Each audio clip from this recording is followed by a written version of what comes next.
I can't believe that my life went to hell in just 4 years. It was 4 years ago that my wife went to work at Gilbert Endeavors. Both of our kids had become teens and Sarah was anxious to get out of the house. An entry-level secretarial job seemed perfect at the time. My name is Skip Trexler. My actual name is Austin, but I have always been called Skip. I was what people would call wiry. All my life I have been on the lean side and a bit peaked. My parents tried their best to beef me up, but nothing seemed to work. Finally, when I was in my early teens, they just gave up and decided to accept me as I was. It was a hell of a relief. I was average in height and still under 140 pounds when I graduated high school. Now, a lot of the thinner guys that I went to school with were active in track and field or on the swimming team. Some of them were great cross-country runners. Unfortunately, I had no interest in any sports, especially competitive ones. The closest that I got to anything of a physical nature was shooting. Not trap or skeet, but long-distance shooting. In order to do this, it required me to get outside and included quite a bit of hiking and climbing.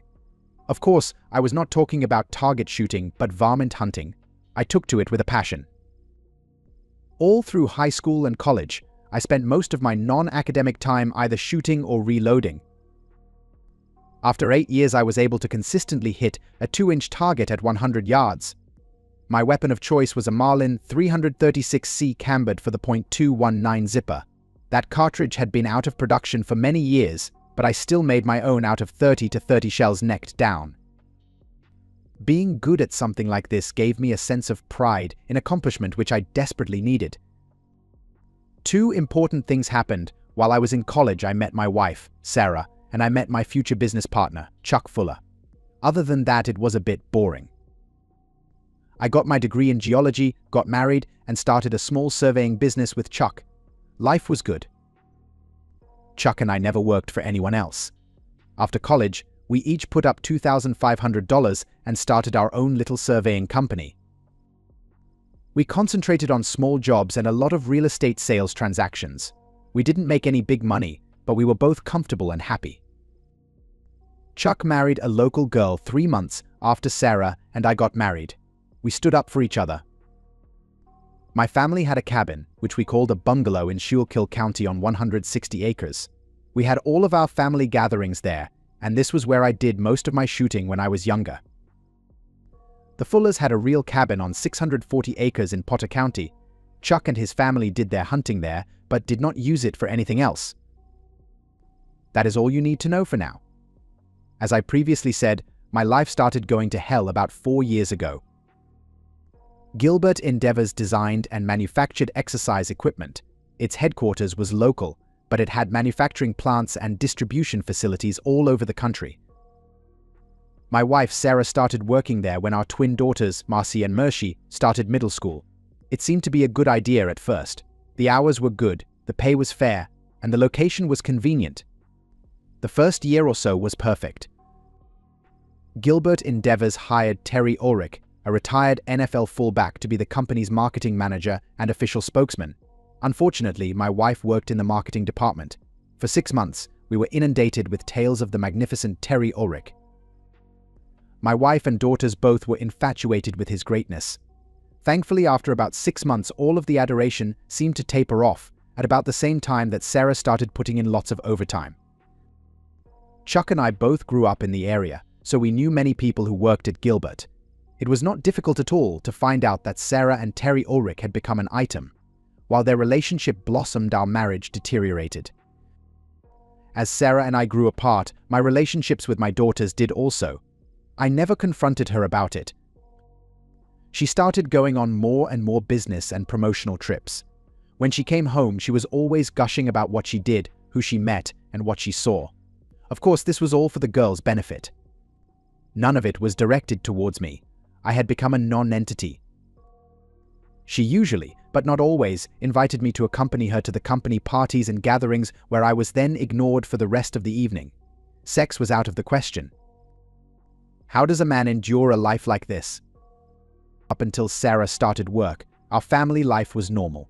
We got to eat out regularly. We took family trips on the weekends and vacations at least once a year. The girls took ballet lessons and played soccer. Sarah was active in the PTA and the Girl Scouts. We had a pizza night every week. The one thing that the girls did not like was spending time at the bungalow. All of this was in the past. It was all gone now. Sarah's out-of-town conferences and meetings gradually increased in the last few years. Lately, on several of the longer trips, she would take the girls with her. I was never invited or even asked if I wanted to go. I often overheard the girls talking to their friends about the great times they had. Nothing was ever said when they knew I was in earshot. Terry Ulrich was never mentioned, even though I knew he was on every one of the jaunts. Everything came to a head at the Gilbert New Year's Eve party. It was difficult for Sarah to not invite me. I didn't want to go.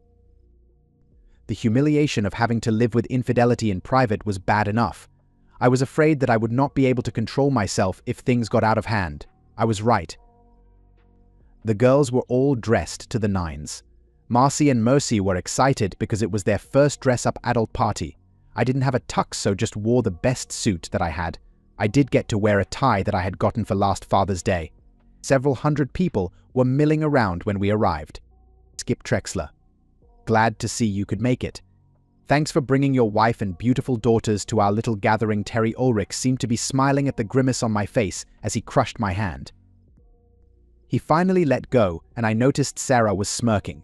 The girls gave me a disgusted look as they quickly wandered off. It was the start of a bad evening. I had one beer and crawled into a corner, trying not to embarrass my wife and daughters any more than I had. I had not said or done one thing, and yet I successfully ruined the start of their evening. Terry Ulrich was a big guy, really big. He was at least a foot taller than I was and outweighed me by 100 pounds, all muscle. He was the epitome of glad hand and grandstand. My daughters mingled all around the room, but my wife spent most of the evening by his side. Most of the time she was lightly holding on to his arm. A few of the lower-level men made feeble attempts to strike up conversations with me, but none of them went anywhere. Several of the middle-level and higher-level executives noticed me and smirked or made sly comments to their companions that I felt were related to my cuckold status. I didn't hear any actual words, but it was apparent what was going on. My beer was replaced with a plain ginger ale, which I sipped slowly as I worked myself into a bit of a frenzy. I normally was able to control myself pretty well and was proud of the fact that I never lost my temper. Many of the people had started dancing, and I noticed that the girls were having a good time, and my wife was also with Ulrich, of course. In the last 3 hours she, nor the girls, had spoken to me one time. Of course, I couldn't expect them to ruin a good evening by consorting with a wet blanket. A small male-female mixed group was off to the side of the dance floor chatting when one of the guys pointed to Sarah and Ulrich. They looked over my way, started laughing, and quickly looked away when they saw me glaring at them. They were still snickering a few minutes later. That ended my evening. I put my glass down, and as I started for the door, I noticed that Ulrich had his hands on my wife's ass, and she was caressing the back of his neck. Before I knew it, she had pulled his head down and gave him a big sloppy kiss right in the middle of the dance floor. It took me less than 5 seconds to get across the room, spin Ulrich around, and hit him as hard as I could with a roundhouse right.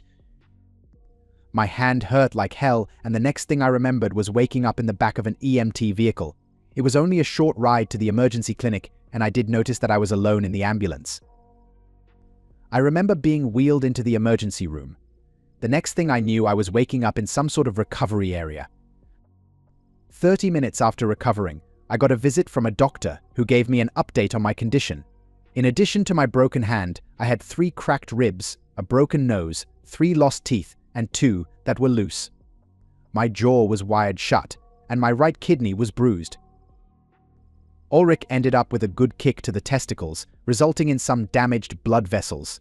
The doctor said that I could be released in about 4 days, but I would have to spend at least 2 weeks in rehab. If I wanted to, they could arrange for me to have the rehab at home. I selected the other option. It was well after noon when my wife and daughters finally showed up. Sarah looked pissed off and the girls looked bored. No one said anything. Since my jaw was wired up, I didn't feel like starting any sort of conversation. I was able to speak, but I didn't want her to know that. Well, Skip, what do you have to say for yourself? I quickly evaluated her attitude and decided that this was a conversation that I did not want to have. Rather than try to answer her, I just mumbled and pointed to my jaw. We must have sat there for a good minute before she started again. It was embarrassing, Skip. The girls were so humiliated that we had to leave before New Year's Eve. The whole evening was ruined, and for what? I should have known better than to take you out in public. I guarantee that nothing like this will happen again. She had no idea how right she was. I just sat and looked at her. I couldn't even manage a smile, so I did nothing. They stayed a few more minutes. Since I did not respond in any manner, they finally just got up to leave. On the way out, Marcy paused and looked over her shoulder. "Thanks for nothing, Dad." Chuck showed up a couple of hours later. We chatted for a few minutes. Yes, I could talk, and then he pulled out the local newspaper. I made the front page. Local NFL hero protects wife and daughters from abusive father. The attached story went on to explain how I attacked my wife while she was dancing at the Gilbert Endeavor's annual New Year's Eve party. Terry Ulrich rushed in and subdued me until officials could take me away. Not exactly how I remembered it, but that's the story that people will believe. Chuck and I talked for a couple of hours and discussed a few options. After he left, I opted out of supper and requested a sleeping pill. I needed a nice long rest. I spent most of the next day being tested, probed, and poked. All the damages had been detected and acted upon. All I had to do now was wait and heal. One of the hospital staff gave me a list of recommended rehab facilities in the area. I selected one just outside of Hamburg. Chuck showed up later that evening. I sold him my share of the company for $2,500. Of course, the handshake part of the sales deal was what was important. I was still part owner, but not on paper. All good things in time. We got a good laugh out of the fact that 1 week at rehab costs $2,500. Sarah and the girls did not see me at the hospital again. They did come back a day after I relocated to the rehab facility, and as I understand it, were highly pissed off that they had not been notified. They were really pissed off when they came to rehab and were denied access. It seems that I was able to indicate who could and could not visit when I signed in. One of the orderlies let me know that they attempted to see me. My ribs hurt like hell when I laughed.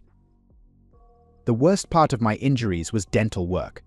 Luckily, they had a dentist who was available to do on-site work at a cost. I opted to take advantage of it.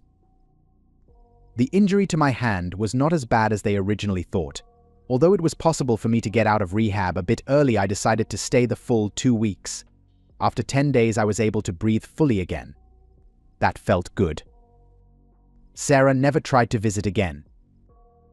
The second weekend in February, the National CrossFit Expo was held in Atlantic City.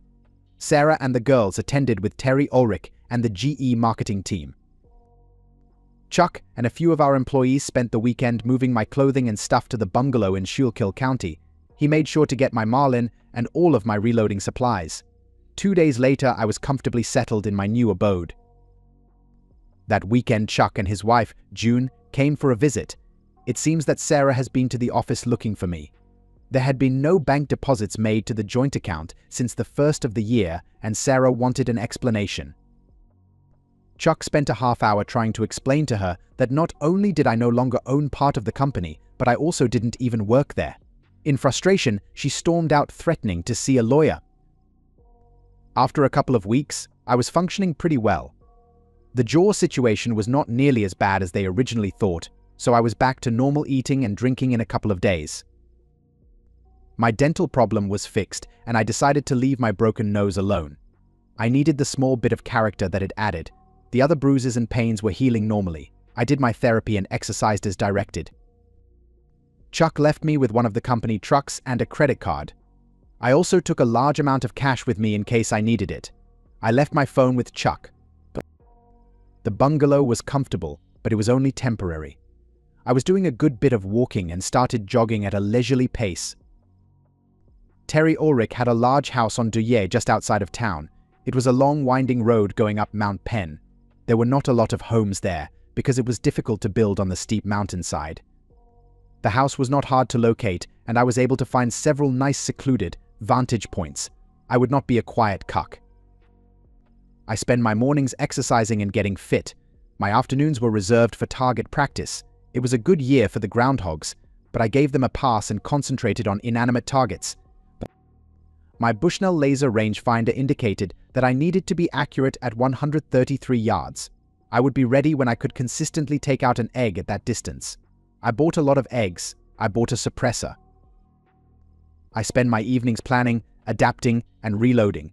I limited myself to 1 black and tan a day. I started growing a beard. Chuck was coming up to see me every 2 weeks or so. Sarah had stopped by the office several times, still trying to locate me. After 2 months, she gave it up. Chuck always brought several newspaper clippings along.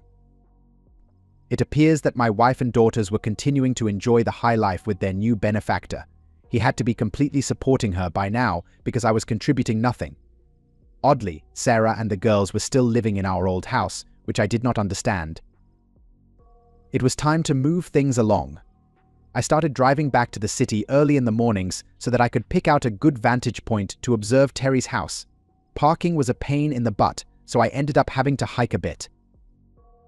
He was a creature of habit. I had never expected such a big guy to be a swimmer, but he did 50 laps every morning. Naturally, the pool was heated. That weekend, I made a trip to Potter County. Relocating from the bungalow to the cabin would be quite an adjustment. No electricity, no running water, and no cell phone signal. It was a 45-minute drive to the nearest Walmart in Olean, New York. I didn't want to make the drive in the wintertime, so I stocked up on everything I would need for the next 4 months at least. If I forgot anything or needed something that I hadn't thought of, I could get it before any bad weather closed me in. Early Wednesday morning, I drove to the office and moved all my items from the truck to my Subaru Outback. I parked the company truck at a construction site at the base of the mountain and hiked up to my selected vantage point. There was no other traffic at that time of the morning. I set up the tripod and installed the can. I had one in the chamber and one in the tube, with the next 2 ready. 20 minutes later, Terry Ulrich came out for his morning swim. The first shot shattered his right ankle. Even with the suppressor, it was loud that early in the morning. 2 seconds later, his left knee exploded. I loaded the next 2 rounds and took out his left elbow. My last designated target was his right wrist, which I could not get a bead on because of his erratic movements, so I gathered up my brass quickly and quietly left. 10 minutes later, I left the construction site and returned to the office and my waiting Subaru. I didn't go back to the bungalow but drove straight to Potter County. The first order of business was to clear out the spring so that I would have fresh water. Then I had to start getting together a good stockpile of firewood. Luckily, the cabin was watertight and well insulated. LED lanterns were a lot better and cheaper than the old coal oil lamps that were there. Soon things were fully under control and I started shooting again, paper targets this time. I first saw her in the middle of the second week. A tall, lanky woman dressed in jeans with a flannel shirt and vest. Although she was far away, I could see that she had a pack or something on her back. She passed by on the old logging trail that ran alongside the open area that was used for the shooting range. 640 acres, and I still had no privacy. Of course, it was far more practical to build the cabin near a road where materials could be brought in. The acreage was for the deer and occasional bear. One day, when I had a chance, I put the scope on her. She had a compound crossbow over her shoulder. I had no idea what she was doing with it, but I was interested. There was a small fire pit area at the range, so I started to bring an old galvanized coffee pot and biscuits with me. Yes, I made pretty good biscuits.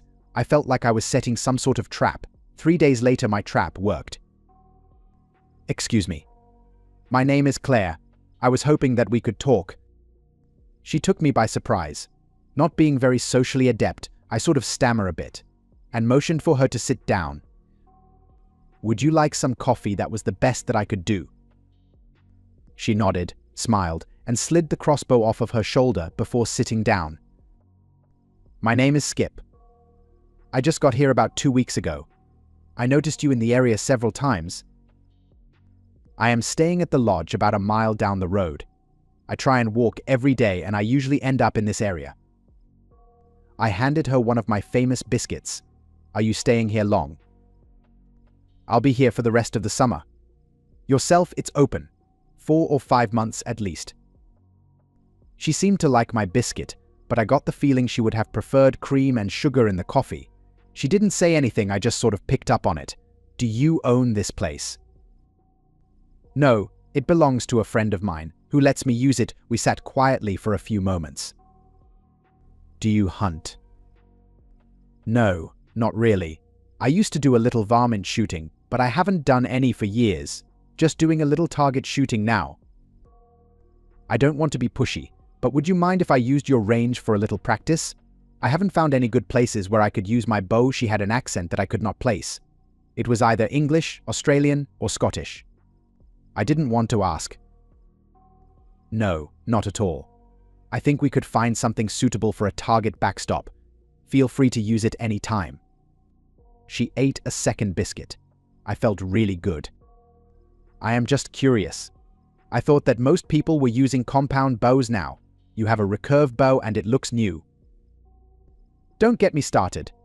Just take my word for it, recurve is better. She used plain bolts for target shooting, but always carried 4 hunting shafts mounted on her bow. That evening, I drove down the road a few miles and picked up 3 hay bales. Thus started my summer with Claire Charles. Claire would arrive every day and return to her lodge every evening. The lodge staff had a tracker on her cell phone so that they knew where she was at all times. If Claire did not arrive back at the lodge, they would send someone out to locate her. It was an arrangement that she set up upon her arrival, and it seemed to work out very well. It was the start of our second week together when we were hit with a heavy summer squall. We huddled on the porch of the cabin laughing and joking about her dilemma. Without saying anything, she pulled out her phone and called the lodge. She informed them that due to the weather, she would be unable to return that evening and that she had found a comfortable place to stay for the night. I was both surprised and delighted. Thus, my platonic relationship with Claire Charles turned intimate. From there on, we would alternate our sleeping arrangements. The Highlands Lodge was totally out of place in Potter County. It was posh, very expensive, and was considered an upgrade from the Poconos. Most of their guests were from overseas. Claire's family was from Cornwall. The Highlands had hot showers, lavish meals, and laundry service which I took full advantage of. Sex in the wilderness is fun, but a lot more enjoyable when you have facilities. We were spending less time at the range. A couple of weeks later, while Claire and I were busy getting lunch together, Chuck and June arrived. June seemed especially pleased that I had a companion, and even more so when she figured out it was a full relationship. We kept things light for the first few hours, and then June and Claire wandered off to girl chat. Chuck thought it was funny that Claire liked her beer warm and I had to have mine cold. I had to make several trips out to the spring to get refills. After Terry Ulrich's tragic attack, I became the initial suspect. That turned out to be a bigger problem for Terry than he had imagined. The press wanted to know why I was the main interest. The more they looked into it, the worse things seemed to go for Terry and my wife. Although the main focus was to find me, the press quickly shifted to the relationship between Terry and my wife. 3 weeks later, Terry Ulrich was no longer the spokesperson for Gilbert Endeavors. The police had visited the bungalow in Schuylkill County and found it empty. They had no credit card leads, no phone call leads, and no idea whatsoever where I might be. They never asked Chuck about the cabin. Chuck mentioned that Sarah had come by the office several times trying in vain to find out where I was. She appeared to be a bit desperate, as her money source started to dry up. According to Chuck, it appeared that Terry had lost interest in her and was blaming her for his demise. I had no plan for my next step. I couldn't go back, and I had no other options that I wanted to explore. I was drifting at the moment. As we approached the end of the year, I found myself becoming complacent. I was happy and content with Claire, but I should have been paying attention to my real life. It was a brisk fall day, and I was alone at the cabin. Something was not right, but I could not figure out what it was. I just got the wood stove stoked back to normal and had the coffee started when the door suddenly burst open. Terry Ulrich was just as big and just as ugly as he was the last time I saw him. He stood in the open doorway with a big grin on his face and an old .38 police special in his right hand. He seemed to be standing unsteadily and held his left arm at an odd angle as if he were trying to balance himself. We just stood there, looking at each other. I was expecting some deeply meaningful words of vengeance, but nothing came. "Coffee?" I asked. Bastard. I spend over $10,000 to find you. No, I don't want any damn coffee. Well, what can I do for you? I know it was you, you sneaky little weasel. Your wife told me that you used to do a lot of target shooting. I hope you have 911 service up here, because you are going to need it. His face was getting all puffed up and red as he talked. He seemed to be working himself into a fury of some sort. All of a sudden he got a shocked expression on his face, dropped the gun, and fell to one knee. Terry Ulrich rolled over on the floor howling at the top of his lungs. About 12 inches of a crossbow bolt was sticking out of his left buttocks. The other 6 inches were buried deep and firm. Claire just stood in the doorway smiling. We ran most of the way back to the Highlands. I had taken nothing with me from the cabin. It took Claire about 15 minutes to get all of her stuff loaded in her rented Land Rover. We were laughing the whole time like a pair of high school kids. We finally calmed down to a fairly normal state when we reached US 80. Breakfast was calming and satisfying. I assume that he has removed the arrow and got to a facility for treatment by now. I don't think so. He has to call 911. I shot him with one of the hunting bolts, with a triple-bladed head. It has to be cut out. It cannot be pulled out. He will probably have to lay on his belly on the gurney when he goes to the emergency room. That has to be embarrassing. Well, Miss Claire, it looks like we are in big trouble now, and it is all your fault. She flicked a fork full of scrambled eggs at me and laughed. After breakfast, I made a call to Chuck, while Claire called someone else. I updated him on the situation, and he seemed to think that it was quite humorous. I told him that we were going to Ocala, Florida, where my grandparents lived.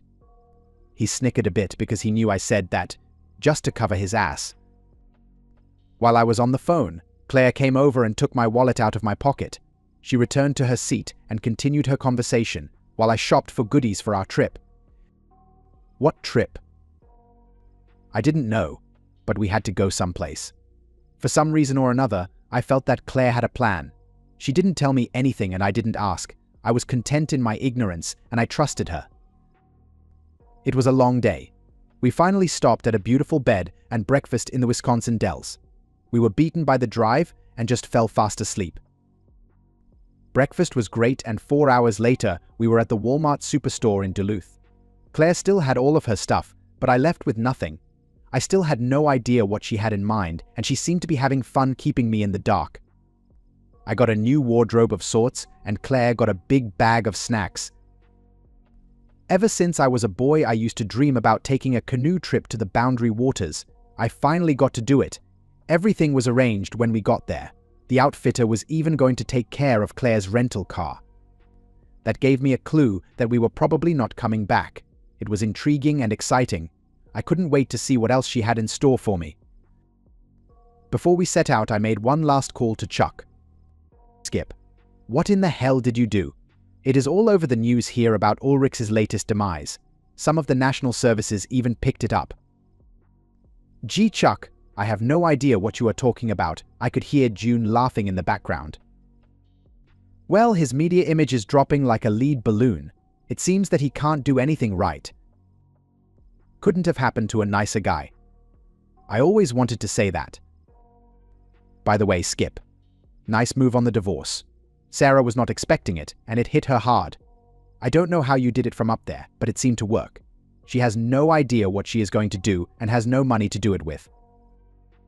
Chuck, believe me, I am not joking. I have no idea what the hell you are talking about. I never even went to see a lawyer. Are you sure about the divorce? Yeah, she was waving it in my face and ranting about it, just this morning. Well, it was nice to get some good news for a change. By the way, can you stop by the cabin and have somebody get my stuff and my car? The Marlin is still there. No problem. Where are you now? Moss Bluff, Florida. I am looking for a trailer I can rent. Claire was standing on the dock, waving me down. The canoe was loaded to the gills. I was thanking my parents for making me go to Boy Scout camp when I was younger. At least I didn't feel like a complete doofus. For the next 6 days, we paddled the lakes of the Boundary Waters. We had a different designated campsite each night. Claire knew where she was going and was using her cell phone GPS to get there. I was along for the ride and enjoying it. The best part of the trip was that she enjoyed sex under the stars. It was noon the next day when our adventure continued. We were met by a single man at a small dock on a remote road. Claire and he started hugging and talking French. After 30 minutes or so, he gave Claire the keys for the truck, along with a large envelope. We took our things out of the canoe and set off down the road. I looked in the rear window and saw him push off from the dock. I was driving and Claire started rooting through the envelope. I guess I better get used to calling you Clinton. Of course, I gave her a strange look. She did her little snicker kind of laugh and handed me a Canadian driver's license with my picture on it. The name on the license was Clinton Barfield. You're kidding, right? No, you are now Clinton Barfield, and you also have a new Canadian passport, she proudly waved in front of my face. Are we in Canada? Of course, silly. 4 days later we landed in Newquay. In 2 hours we were at Claire's family home just outside of St. Austell. It was as if I was born here. I felt comfortable and content. I was still very anxious about meeting Claire's family. The manor house was enormous. Her father asked me to join him in the den. On the far wall was an elaborate walnut gun cabinet. I watched with interest as he reached inside and removed a rifle. He handed it to me and smiled. It was my Marlin 336C chambered for the .219 zipper. I knew I was home. That's the end of this story. If you found it engaging, please give it a thumbs up and don't forget to subscribe for more content like this.